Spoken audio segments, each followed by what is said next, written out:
But then that's how it is, because now you're there, sitting there, starting to dig yourself up. So you're going to dig memories, emotions, feelings, things which you haven't even, like realized exist in your psyche. Now, when this digging is done, it'll come up. Let it surface. So do not be in conflict. Just let it surface. What you do, like the personal, I would talk about my own basic technique of meditation. The most basic one is just to sit and focus on your breath. Like just observe your breath. Not even focus, like just observe. Okay? Like breathing in and breathing out, and then breathing in and then breathing out. That's the basic thing, because breath is our only companion. Till the time this is here, we are alive, otherwise we are dead. Yes? I did that. Mm-hmm. And then I was 60. Right. Yeah, that's okay. Now again, I'll come to sleep also. Alright. So you understand the breath, like breath is life force, right? Breath is the only life force. So to begin with, but it's not easy, believe me, it's not easy. The breath meditation, the Anapanasati, is not like easy one, because not for everyone. As I said, everybody has to have a different technique as per their personality, as per their, you're an Ayurvedic doctor, like Vata, Pitta, Kapha, I mean they influence our personalities completely, constitution of our body, a technique for ourselves. But if to begin with, if you can just sit for a while, observe your breath in and out, then there are these thoughts coming up. Suddenly a thought will pop up, and then another one, and then another one, and then another one. And you'll find that it's like maybe 10 minutes and you're just engaged in those thoughts, and then you're, oh gosh, I was here to meditate. What am I doing? No, don't worry about it. Come back to your breath again, right? This is why in Hindi it is called sadhana, right? Sadhana means taming. Okay, taming the mind. So what are we trying to do? Every time there are thoughts and we get engaged, again we come back to the breath. Again it happens, again we come back. Again it happens, again we come back. Again it happens, again we come back. It'll keep happening, keep happening till the time we have actually mastered the art to silence our minds. So it's a long process and a tough journey, of course, but it's not impossible. Only what you have to do is not to be in conflict. Do not deny your thoughts, right? They've been there since the time you are there. You cannot just throw them away in one day. They would not feel nice about it, right? So just be with your thoughts. It's okay. Come back. Keep doing that. And you'll observe, even if you experience for the first time, like even for a second, you experience that void. I'm sure you will, very soon. Every individual does. I did. And the moment I just thought, okay, that 1 second was like no thoughts. That was wonderful, Once you taste that elixir, that beautiful, that nothingness, you are going to sit again and again and again. For a personal practice, make sure that you choose a time daily at one particular time, if possible. If not, you can always choose, but at least meditate. Make sure you take out time. And we believe in like meditation schools. We say like whatever our age is. Say for example, I'm 42, right? So if I'm 42, I need to meditate at least for 47 minutes a day to keep myself perfect. 5 minutes more than what my age is. Even if I cannot do that in one go, I should at least break it up in a day and do that. And initially, if you find it difficult, it's a task. Oh my God, how am I going to do this? Half an hour in a day to meditate, it does not sound good. I have so much to do.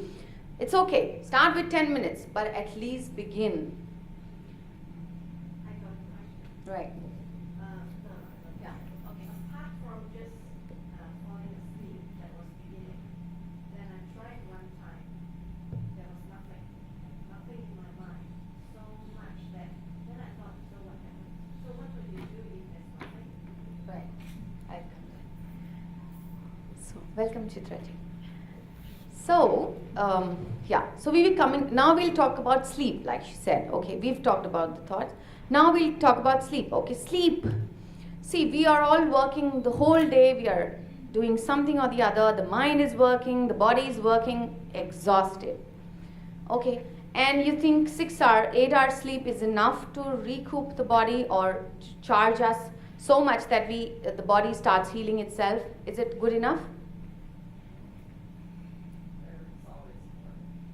Always more, right? Yeah. Should I say? Yeah, yeah. Yes. What I do is like if my passion is dancing, listening music, or seeing nature, and that point of time I have experienced that nothingness. When you do your dancing, at one point of time you are so engrossed with dancing. Right. That's where the feeling which you experience it of Mhm. being nothingness. Mhm. And what I do in day-to-day life is whatever I'm doing it. If I'm climbing the staircase, what I do is I thank the person who has made the staircase. Yeah, ma'am, we'll It is actually where I am. she wanted to ask about sleeping, like what happens if I sleep, during meditation. She had the query. That because she's so much into doing. It's okay. I can talk loudly. It's for the team live stream. Yeah, I can talk loudly. It's okay. Okay, so it is all about when you are practicing this in day-to-day life. I think the exhaustion, what she's feeling, or the sleep which she's getting it, will be not there only. Because this ultimately you are trying to meditate. It's meditation happens automatically. right, but still we have to begin at least to try. to begin So we have to try to meditate initially, then only we'll meditate But one that, day. The initial stage, Yeah. I feel, is the whatever you're doing it. If you are into it, the way we had learned in our childhood, work while you work, play while you play. That Right. is the way to be engaged. Right. So that's what if you experience it and offer an apology and a gratitude to whatever you are doing it. I think that is what is meditation, Right. and that turns into a automatic being into the nothingness. Okay, Have thank you. got it, what I'm saying? Yeah, thank you. So we were talking about sleep, right? So basically it's again, we don't have to fight that sleep which comes. We have to just be very natural. We have to just flow with ourselves. We cannot generalize this. I just feel and believe very strongly every individual is very different and very unique. We cannot generalize techniques either, right? I mean, by my own experience, I can say that.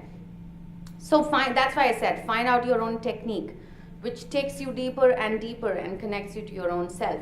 Now, when sleep is coming, like you feel sleepy, because you have fatigue in your body, first of all, the thing we'll address is on the peripheral level, right? Then only we'll move deeper and deeper and subtle.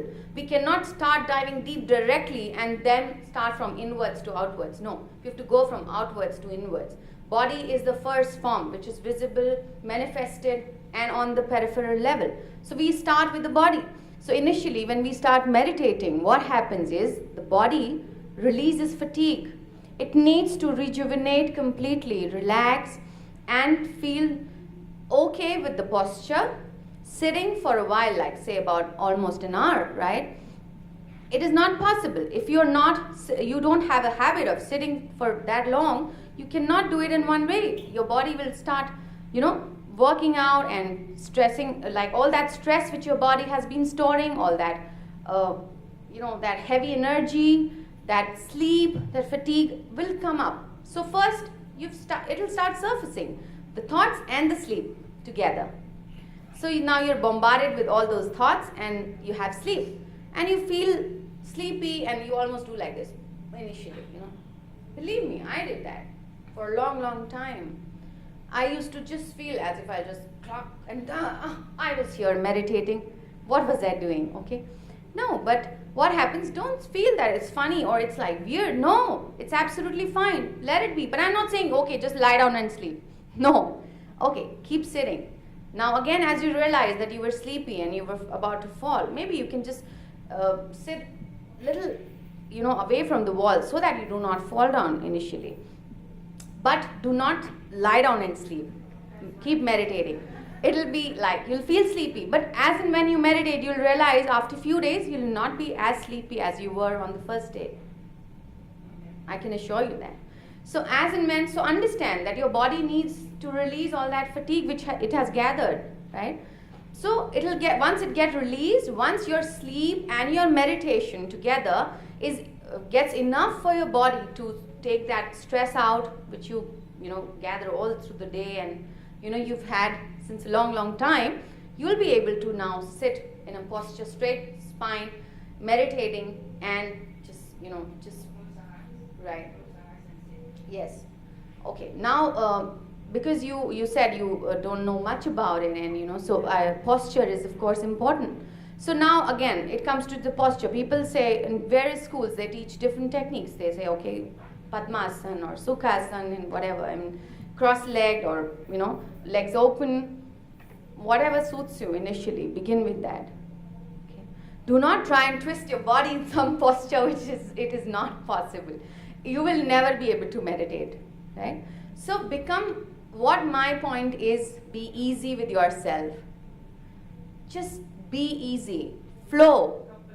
Yes, absolutely. Unless and until you are comfortable with your posture, your body, your, whatever you have, it will never happen. You'll keep fighting. What will happen? You'll be engaged more in that conflict of fighting with your body, fighting with your thoughts, fighting with your sleep, fighting with your posture. There is no meditation. Right? If there is any activity, there is no meditation happening, for sure. Right? So now we come. There are techniques where they say, okay, guided meditation or So we can begin with, I'm not saying they're wrong or they're not good, but again, we are engaging in certain activity. Right? If somebody, I'm hearing something and somebody is speaking and I'm trying to meditate and just visualize, it's not meditation, it's visualization, or it's like a guided meditation, right? But still I'm engaged. I am giving attention to the voice, which I'm trying to hear and do something. So it's not like, it'll not happen. So as and when you progress, you can start initially with that, like you can begin with this. But as and when you go ahead on your own journey, try and just be with yourself, be with your breath, without anything from outside, right? The more you go be with yourself, the more deeper you'll be able to go. Because as the external movement will stop, then you'll be able to, you've seen an ocean, right? We've seen, all of us have seen an ocean. The periphery has a lot of activity. The upper level has waves, right? All sorts of waves. Now what happens? We dive deeper and deeper. What happens? Yes, slowly. There are little lesser waves on the second level. Then there are lesser waves on the third. Then much lesser on the fourth. Then deep, it's all silent and calm and peaceful. There are no movements, right? Then what happens? Now, so what are we trying to do? We are diving deep into that ocean of our being, right? Now, then you ask, that's an interesting question. Then what? We are basically, the being is what? The source, right? We are nothing but exactly what? We are the microcosm of the macrocosm, right? Right? So we are exactly that thing.